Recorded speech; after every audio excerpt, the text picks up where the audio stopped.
நண்பர்கள் அனைவருக்கும் வணக்கம். வாங்க கடலக்கொட்டை போட்டு சுரக்காய் ரெசிபி எப்படி செய்யலான்னு பார்க்கலாம். சின்ன வெங்காயமும் சுரக்காவும் கட் பண்ணி வச்சுக்கணும்.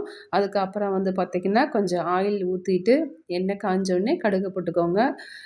கடுகு நல்லா வந்து பொரிய விடணும். அதுக்கப்புறம் பார்த்திங்கன்னா சின்ன வெங்காயம் ஆட் பண்ணிக்கலாம்.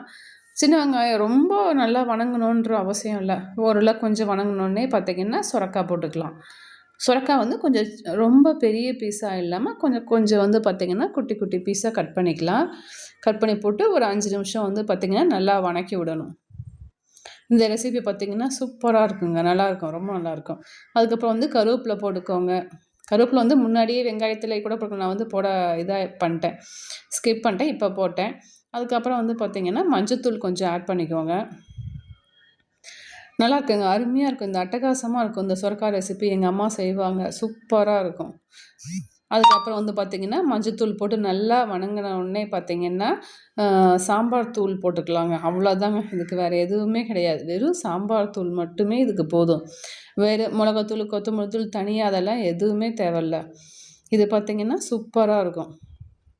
கொஞ்சம் நல்லா மஞ்சத்தூள் போட்டுட்டு வணக்கி விட்டுட்டு அதுக்கப்புறம் வந்து பார்த்திங்கன்னா சாம்பார் தூள் போட்டு கொஞ்சம் ஒரு 5 நிமிஷம் அந்த பச்சை வாசனை போகிற வரைக்கும் பார்த்திங்கன்னா நல்லா வணக்கி விடணும். அவ்வளோதாங்க, ஒரு 5 நிமிஷம். அதுக்கப்புறம் பார்த்திங்கன்னா நான் சுரக்காய் போடும்போதே தக்காளி போட்டுக்கணும். பட் நான் வந்து மறந்துட்டேன்.